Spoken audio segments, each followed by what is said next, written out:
최근 지식산업센터 시장을 보면은 불안 요소라 할 수 있는 부분은 바로 두 가지입니다. 금리 인상과 전매 제한입니다.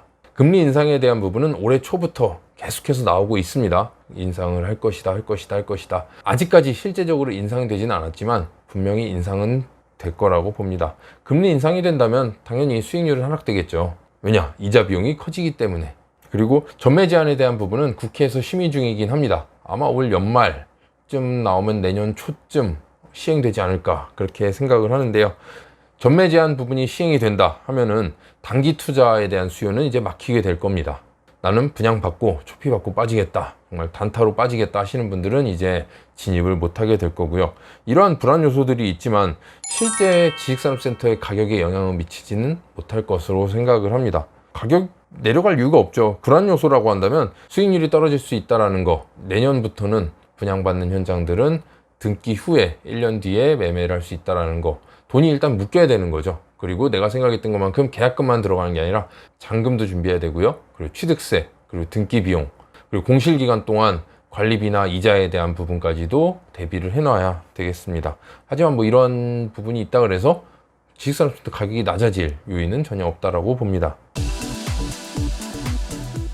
이 과열된 시장 분위기 한 번쯤 꺾일 필요는 있다라고 생각을 합니다.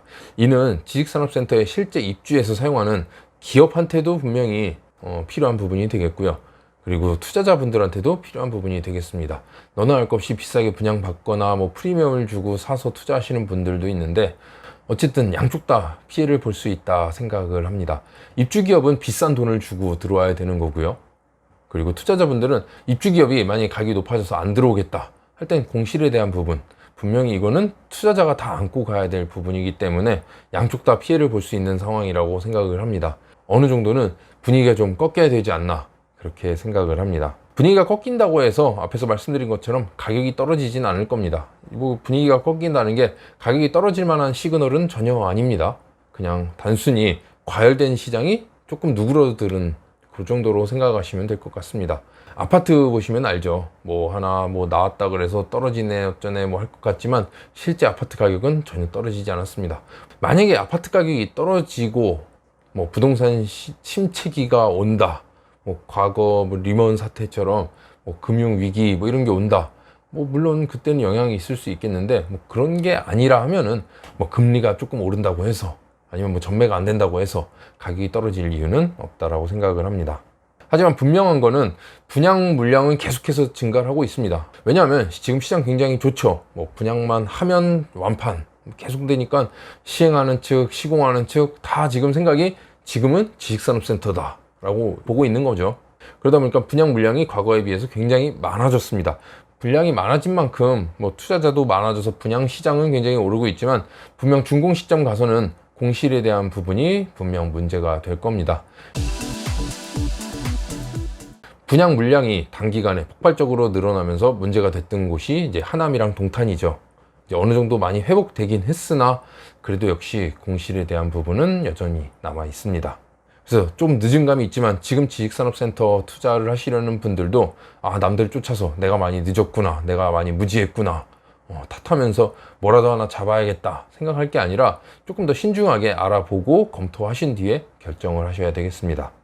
그래서 지식산업센터 투자 뭐 해야 되냐 말아야 되나 라고 물어보신다면 아직까지는 해야 되는 게 맞다라고 생각을 합니다. 지금까지 부동산 투자 보면은 아파트 투자하신 분들이 훨씬 더 이익이 많았습니다. 그건 분명한 사실이죠. 하지만 지금 지식산업센터가 주목받고 있는 거는 주택과 관련해서 지금 계속해서 규제가 강화되고 있기 때문에 지식산업센터 쪽으로 많이 넘어와 있는 건데요.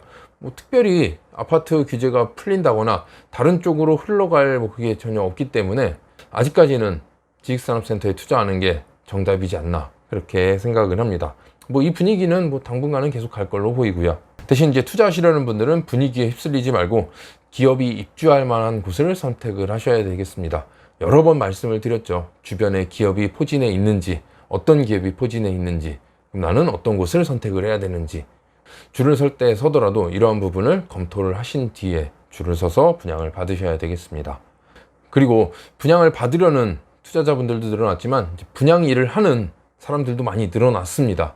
그래서 과거에 아파트나 오피스텔 뭐 상가 분양하는 사람들도 그쪽이 좀 시들하고 지식산업센터가 워낙 핫하다 보니까 이쪽으로 많이 넘어와 있는 상태입니다. 그러다 보니까 지식산업센터에 대한 전문 지식이 없는 분들도 많습니다. 그냥 단순히 지금 이 시장 흐름에 맞춰서 분양만 하는 분들도 분명히 있습니다. 그렇기 때문에 분명히 투자하시는 분들이라면 어차피 내 돈 내고 분양받는 거 같은 값이면 좀 더 나은 관리까지 해주는 곳을 선택하시는 게 좋지 않을까 그렇게 생각을 합니다.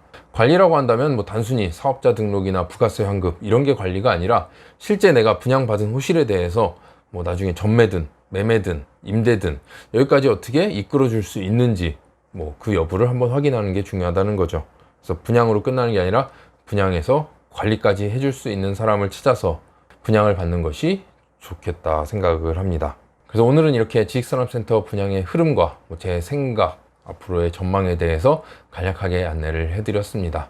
아마 영상을 보시는 분들 중에서도 지식산업센터에 대해서 어느 정도 관심이 있으셨던 분들이라면 분명히 저랑 같은 생각을 하시지 않을까 생각을 하고요. 이제 막 접근하셔서 지식산업센터에 대해 알아간다 하시는 분들은 한 번쯤 시장 상황이 이렇구나 생각을 하시고 신중하게 결정을 하셔야 되겠습니다. 그래서 오늘 영상은 여기서 마치겠습니다. 영상 유익하셨다면 구독과 좋아요 부탁드리겠습니다. 감사합니다.